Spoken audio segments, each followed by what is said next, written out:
चलिए देखिए, प्रश्न है, एक आयत का क्षेत्रफल 240 वर्ग मीटर है और लंबाई 20 मीटर है, उसकी चौड़ाई ज्ञात कीजिए। प्रश्न में जो है क्षेत्रफल दिया हुआ है 240 वर्ग मीटर और लंबाई दिया हुआ है 20 मीटर, लेकिन चौड़ाई नहीं दिया हुआ है। चौड़ाई ज्ञात करने के लिए बोल रहा है। तो देखिए, तो आयत का क्षेत्रफल कितना है? तो क्षेत्रफल 240 वर्ग मीटर है, तो 240 वर्ग मीटर लिखेंगे। उसके बाद जो है आयत का लंबाई लिखेंगे। आयत का लंबाई कितना है? 20 मीटर है, तो 20 मीटर लिखेंगे। उसके बाद फिर आयत का चौड़ाई कितना है? तो चौड़ाई हमें नहीं पता है, तो आयत का चौड़ाई ज्ञात करेंगे। देखिए, अब देखिए, आयत का चौड़ाई बराबर होता है क्षेत्रफल भागा लंबाई। आपको जो है ये फार्मूला याद रखना है, आगे काम आएगा। आयत का चौड़ाई बराबर होता है क्षेत्रफल भागा लंबाई। तो देखिए, क्षेत्रफल कितना है? तो क्षेत्रफल 240 वर्ग मीटर है, तो 240 लिखेंगे। फिर भागा का चिन्ह है, तो भागा देंगे। फिर जो है लंबाई है, तो लंबाई कितना है? 20 मीटर है, तो 20 लिखेंगे। अब 20 से जो है भाग दीजिए 240 में, तो 20 से जब भाग देंगे 240 में आप, तो हो जाएगा 12। 12 में जो है कट जाएगा 240, तो 12 जो है आंसर हो जाएगा। चौड़ाई बराबर 12। अगर आपको डायरेक्ट भाग देने में नहीं हो रहा है तो आप इस तरह से भी भाग दे सकते हैं। फिर अगला प्रश्न देखिए, एक आयत का क्षेत्रफल 300 वर्ग मीटर और चौड़ाई 15 मीटर है, उसकी लंबाई ज्ञात कीजिए। प्रश्न में जो है क्षेत्रफल दिया हुआ है 300 वर्ग मीटर और चौड़ाई दिया हुआ है 15 मीटर और लंबाई जो है ज्ञात करनी है। तो लंबाई ज्ञात करना है, तो देखिए, आयत का क्षेत्रफल कितना है? तो 300 वर्ग मीटर है और आयत का चौड़ाई कितना है? 15 मीटर है। आयत का लंबाई हमें नहीं पता है, ज्ञात करना है। तो देखिए, आयत का लंबाई ज्ञात करने के लिए जो है फार्मूला होता है क्षेत्रफल भागा चौड़ाई। आपको याद रखना है क्षेत्रफल भागा चौड़ाई। तो देखिए, अब क्षेत्रफल कितना है? तो क्षेत्रफल है 300 वर्ग मीटर, तो 300 लिखेंगे और जो है फिर भागा का चिन्ह देंगे। फिर चौड़ाई कितना है? देखिए, तो चौड़ाई जो है आयत का चौड़ाई है 15 मीटर, तो 15 लिखेंगे। फिर अब देखिए भाग देंगे। जब 15 से भाग देंगे 300 में, तो 20 बार में जो है कटेगा, लंबाई बराबर हो जाएगा 20। फिर नेक्स्ट देखिए, फिर नेक्स्ट प्रश्न देखिए, एक खेत की लंबाई 50 मीटर और चौड़ाई 30 मीटर है, खेत का क्षेत्रफल कितना होगा? प्रश्न में जो है लंबाई दिया हुआ है 50 मीटर और चौड़ाई दिया हुआ है 30 मीटर, लेकिन क्षेत्रफल नहीं पता है। तो चलिए क्षेत्रफल याद करते हैं। देखिए, खेत की लंबाई कितना है? 50 मीटर और खेत की चौड़ाई कितना है? तो 30 मीटर, लेकिन हमें पता करना है खेत का क्षेत्रफल। क्षेत्रफल का सूत्र होता है क्षेत्रफल बराबर लंबाई गुना चौड़ाई, लंबाई गुना चौड़ाई। तो देखिए, अब लंबाई कितनी है?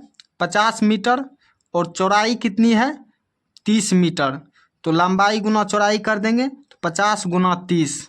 तो देखिए, 50 गुना 30 जब करेंगे तो हो जाएगा 1500 वर्ग मीटर, क्योंकि यहाँ पर मीटर में था। 50 मीटर, देखिए लंबाई 50 मीटर और चौड़ाई जो है 30 मीटर। जब इसको गुना करेंगे क्षेत्रफल निकलेगा, तो क्षेत्रफल वर्ग मीटर में निकलेगा। तो 50 गुना 30 जब करेंगे तो होगा 1500 वर्ग मीटर, यानी कि खेत का क्षेत्रफल हो गया 1500 वर्ग मीटर। नेक्स्ट है, एक आयत का क्षेत्रफल 225 वर्ग मीटर और चौड़ाई 12.1/2 मीटर है, तो लंबाई ज्ञात करें। क्षेत्रफल दिया हुआ है 225 वर्ग मीटर और चौड़ाई दिया हुआ है 12.1/2 मीटर, लेकिन लंबाई ज्ञात करना है। तो देखिए, आयत का क्षेत्रफल कितना है? तो क्षेत्रफल है 225 वर्ग मीटर, तो 225 वर्ग मीटर लिखेंगे। फिर जो है आयत का चौड़ाई कितना दिया हुआ है? चौड़ाई है 12.1/2 मीटर, तो लिखेंगे 12.1/2 मीटर। और जो है आयत का लंबाई कितना है, लंबाई नहीं दिया हुआ है, तो लंबाई ज्ञात करना है। तो देखिए आयत का लंबाई बराबर होता है क्षेत्रफल भागा चौड़ाई। आयत का लंबाई बराबर होता है क्षेत्रफल भागा चौड़ाई। देखिए यहाँ पर क्षेत्रफल कितना दिया हुआ है, क्षेत्रफल है 225 वर्ग मीटर, तो 225 वर्ग मीटर लिखेंगे। भागा का चिन्ह है तो चिन्ह देंगे यहाँ पर। फिर चौड़ाई कितना है, चौड़ाई है 12.1/2 मीटर, लिखेंगे 12.1/2। ठीक है। फिर जो है अब 225 का 225 लिखेंगे, बट्टा में 1 मान सकते हैं तो यहाँ पर 1 मान कर लिख देंगे। फिर भागा का चिन्ह है तो भागा का चिन्ह देंगे। फिर जो ये पूर्णांक में है तो पूर्णांक तोड़ेंगे, तो 2 × 12 करेंगे तो हो जाएगा 24, और 24 × 1 = 25, तो 25/2 लिखेंगे। अब देखिए इस तरह से भागा दे नहीं सकते हैं, तो भागा को गुना में बदलेंगे। 225 को जो है 225 ही लिखेंगे। फिर गुना का चिन्ह देंगे। जब गुना का चिन्ह देंगे तो 2 ऊपर चला जाएगा और 25 जो है नीचे चला आएगा, यानी कि उल्टा हो जाएगा दोनों। 25 जो है 2 की जगह पर आ जाएगा, 2 25 के जगह पर चला जाएगा, तो यहाँ पर लिखेंगे 2/25। ठीक है। अब देखिए इसमें जो है कट कौन रहा है, कोना कोनी काटेंगे। यहाँ पर देखिए 25 है, यहाँ पर 225 है। 25 से जब 225 में भाग देंगे तो 9 बार में जो है कट जाएगा। तो ऊपर में देखिए क्या क्या बच गया है, 9 और 2 बचा है ऊपर में, नीचे में 1 बचा है, लेकिन 1 का कोई मान नहीं होता है। यहाँ पर 25 भी कट गया है। तो फिर देखिए अब जब 9 और 2 को गुना करेंगे तो हो जाएगा 18, तो हो गया यही आंसर आपका। लंबाई हो जाएगा 18 मीटर। फिर नेक्स्ट प्रश्न देखिए।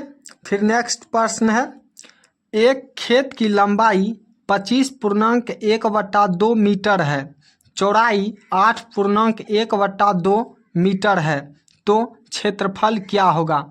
प्रश्न में जो है लंबाई दिया हुआ है और चौड़ाई दिया हुआ है, लेकिन क्षेत्रफल पूछ रहा है कितना होगा। तो देखिए लंबाई कितना है, लंबाई है 25.1/2 मीटर, तो लिखेंगे लंबाई 25.1/2 मीटर। फिर जो है चौड़ाई, चौड़ाई कितना है, तो चौड़ाई है 8.1/2, तो लिखेंगे 8.1/2 मीटर। ठीक है। फिर है क्षेत्रफल, तो क्षेत्रफल नहीं पता है, क्षेत्रफल ज्ञात करने के लिए बोल रहा है क्षेत्रफल क्या होगा।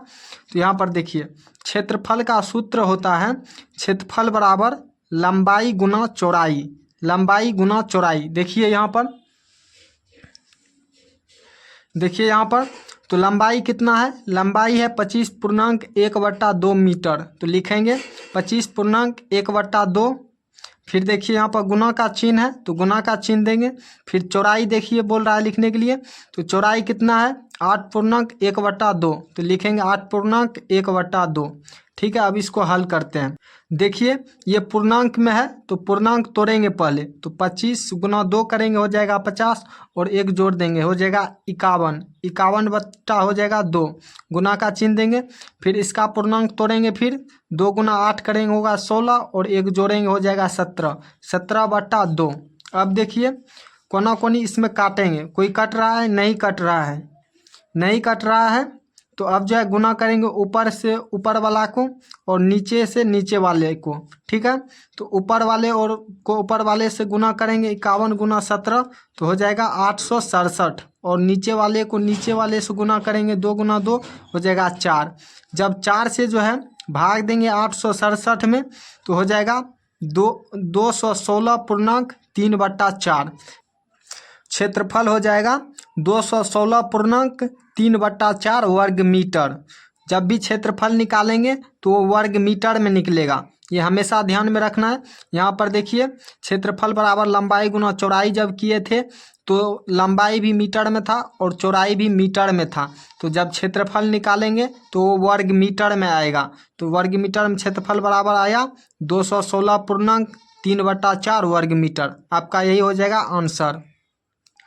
चलिए देखिए फिर नेक्स्ट प्रश्न है, एक आयत का क्षेत्रफल 450 वर्ग मीटर है और चौड़ाई 22.1/2 मीटर है, लंबाई ज्ञात करें। प्रश्न में जो है क्षेत्रफल दिया हुआ है 450 वर्ग मीटर और चौड़ाई दिया हुआ है 22.1/2 मीटर, लेकिन लंबाई ज्ञात करना है। तो देखिए यहाँ पर क्षेत्रफल कितना है, क्षेत्रफल है 450 वर्ग मीटर, लिखेंगे 450 वर्ग मीटर।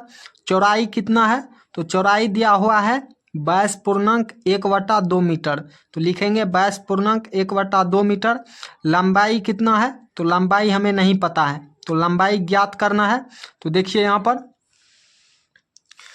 तो लंबाई का सूत्र होता है लंबाई बराबर क्षेत्रफल भागा चौड़ाई, लंबाई बराबर क्षेत्रफल भागा चौड़ाई। तो क्षेत्रफल कितना है, देखिए क्षेत्रफल है 450, तो 450 देंगे, भागा का चिन्ह है तो भागा का चिन्ह देंगे। फिर चौड़ाई है, तो चौड़ाई कितना है, देखिए यहाँ पर चौड़ाई है 22.1/2, तो लिखेंगे 22.1/2, ठीक है। उसके बाद देखिए 450 का 450 लिखेंगे, बट्टा में 1 मान लेंगे नीचे में, ठीक है। फिर भागा का चिन्ह देंगे। फिर देखिए ये पूर्णांक में है तो पूर्णांक को तोड़ेंगे, तो 22 गुना 2 करेंगे होगा 44, और 44 में 1 जोड़ेंगे तो होगा 45, तो 45 बट्टा हो जाएगा 2। फिर देखिए नेक्स्ट, अब देखिए फिर अब जो है यहाँ पर भागा में है तो सेमी 450/1 लिखेंगे, तो यहाँ पर भागा में है तो यहाँ पर गुना में देंगे, बदलेंगे, गुना का चिन्ह देंगे, ठीक है। जब गुना का चिन्ह देंगे तो ये उल्टा हो जाएगा, 45 नीचे चला आएगा और 2 ऊपर चला जाएगा। अब देखिए इसमें कट कौन रहा है, तो इसमें कट कौन रहा है, 45 से 450 जो है 10 बार में कट रहा है। 45 से जब भाग देंगे 450 में तो 10 बार में कट रहा है, तो ऊपर में बच गया 10 और 2। देखिए यहाँ पर 10 और 2 को जब गुना करेंगे तो हो जाएगा 20, तो यानी कि लंबाई बराबर हो जाएगा 20 मीटर। तो आपका राइट आंसर हो जाएगा 20 मीटर।